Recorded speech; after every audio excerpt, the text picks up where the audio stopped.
Sebetulnya orang yang bisa mengetahui daripada aksara Jawa itu bisa mengetahui daripada jati dirinya sendiri.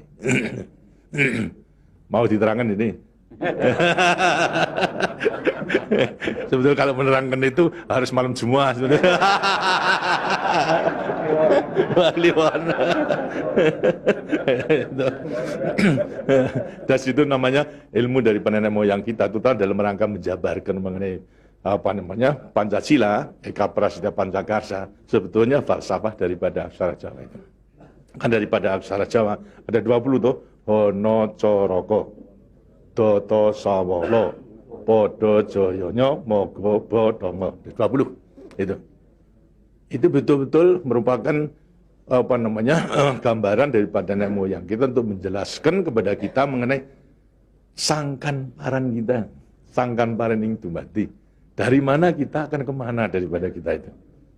Nah, kemudian akan bisa mengetahui dirinya sendiri selama hidup di dunia. Disebutkan Hono Coroko. Ho itu daripada apa? Hono. Hono. Hono ada. No itu daripada apa? Dari wujud daripada Hono. Mulai daripada Gono, Legeno. Gono itu belum wujud, belum berbentuk. Apa namanya? Legeno itu masih belum ada sandangan, masih wudo, Itu belum ada taling tarungnya dan sebagainya, masih belum sandangan. Terus Hono. Jadi manusia itu memang dilahirkan, diciptakan oleh Tuhan, mulai daripada Hono hurip. Huripnya siapa? Nur daripada Tuhan Yang Maha Kuasa. Lantas diciptakan oleh manusia terdiri pada apa namanya? Tanah, kemudian air, lantas apa namanya?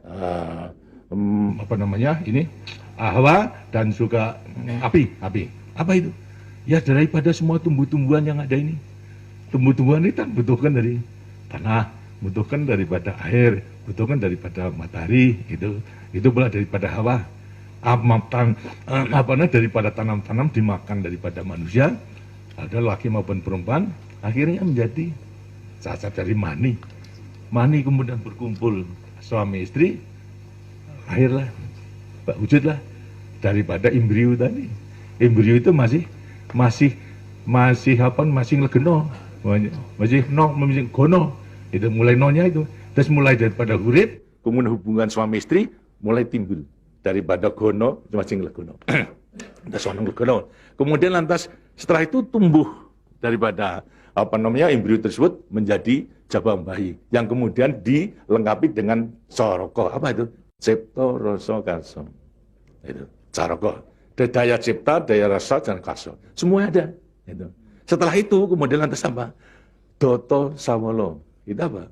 Manusia itu setelah diberikan apa namanya panca indera, diberikan sandangan panca indera, cipta rasa karsa, juga diberikan sifat Tuhan.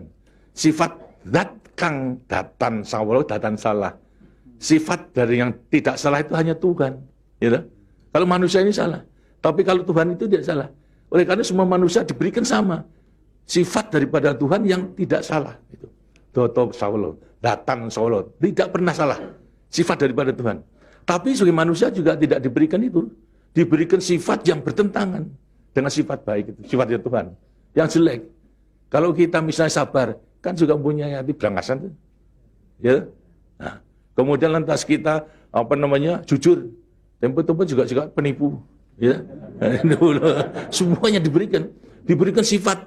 Itu sifat yang bertentangan dengan zat kang datan sawolo. Tahu sama kekuatannya. Podo joyonya.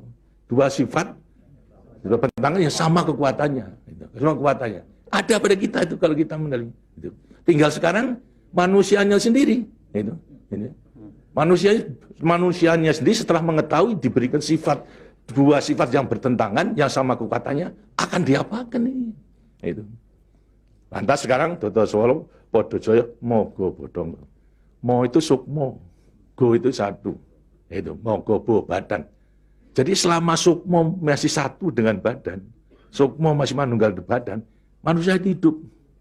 Selama itu masih ada diuji dalam rangka dua sifat yang bertentangan tadi. Itu. Yang Podo Joyo tadi. Itu. Lantas, tapi kalau kemudian lantas sukmo sudah pisah dengan badan, itu lantas apa? Badannya tinggal menjadi apa? Badan. Nah, tinggal pertanyaannya, sukmonya mau kemana? Sukmanya mana? Ya terserah kepada saudara-saudara semua. Mana-mana itu. Jadi semuanya tergantung pada dirinya. Semua diberi perlengkapan yang sama. Tuhan Maha Hadir, tapi tinggal kepada dirinya masing-masing dalam mengendalikan. Kalau mau yang diujar itu adalah memang yang bertentangan yang jelek, bukan sifat Tuhan, ya tempatnya juga sudah ada. Di neraka, tidak bahagia di dunia di akhirat nanti. Tapi kalau yang dikendalikan atau yang dilayani itu adalah sifat daripada Tuhan, ya dengannya akan dekat kepada Tuhan. Kan Tuhan itu kan tidak mewujud, gitu. Tidak bentuk, ya, tapi sifatnya ada. Jadi kalau kita mau kembali dekat kepada Tuhan, ya membawa sifat yang baik itu, sifat Tuhan kepada Tuhan itu sebenarnya gampangnya daripada rahasia hidup itu sebetulnya hanya itu saja. Tapi tidak tergantung pada saya, tergantung pada saudara-saudara sendiri dalam rangka pengeterapannya itu. Gitu. Makanya itu coba pelajari daripada semua ini, daripada untuk mengendalikan dua sifat yang bertentangan tadi itu dengan dirinya agar supaya betul-betul bisa menempati diri. Kemudian di samping itu juga Tuhan itu memberikan suatu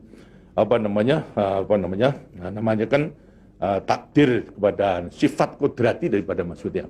Apa sifat kodrati manusia? Manusia dilahirkan sebagai individu, ya toh? Kita masing-masing individu. Tapi kehidupan kita sejak mulai daripada adanya janin sampai pada mati tergantung pada orang banyak. Jadi kemudian dalam hidup kita di dunia itu hanya memenangkan kepentingan pribadinya sendiri. Lihat kan tidak adil. Tidak adil. Seharusnya memang menyadari bahwa sebagian besar daripada hidupnya tergantung kepada orang lain. Karena itu wajiblah sekarang memenuhi panggilan untuk ya bersama-sama dengan orang lain. Sebab hidup di dunia itu adalah bisa serasi. Jadi karena itu lantas sekarang namanya sifat kodrati daripada sifat yang monodualistis itu. Satu tapi kembar bukan tapi satu. Ialah sifat individu sama sebagai makhluk sosial. Nah, itu kuncinya daripada penghayatan, pengamalan daripada Pancasila. Itu. Nah, demikianlah waktunya saya kira sudah.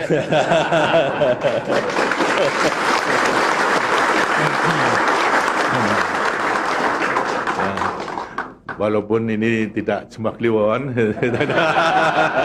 tapi minggu, karena itu sebagai peninggalan daripada ilmu, dari peninggalan moyang kita, yang namakan juga ilmu kasunyatan sama sangkan paraning dumadi itu sebetulnya ilmu kebatinan dalam arti bukan klenik. Kebatinan dalam arti mendekatkan diri kepada Tuhan, kepada Tuhan. Jadi orang mengatakan itu klenik, itu bukan. Yang klenik itu yang salah melaksanakannya, itu yang klenik itu. Tapi sebetulnya intinya adalah demikian. Nah, mudah-mudahan saudara-saudara akan bisa sekali lagi mengoreksi kepada diri sendiri. Artinya kasunyatan, lihat kenyataan pada dirimu sendiri. Itu. Bagaimana? Karena sudah mengetahui, baru nanti akan gampang. Kita meletakkan semuanya. Terima kasih. Dan demikianlah daripada penjelasan. Karena itu setelah nanti selesai kembali ke tempatnya masing-masing, mudah-mudahan akan bisa melaksanakan tugasnya dengan sebaik-baiknya dalam kita melanjutkan pengabdian kita pada negara dan bangsa yang sedang membangun ini. Terima kasih. Wassalamualaikum warahmatullahi wabarakatuh.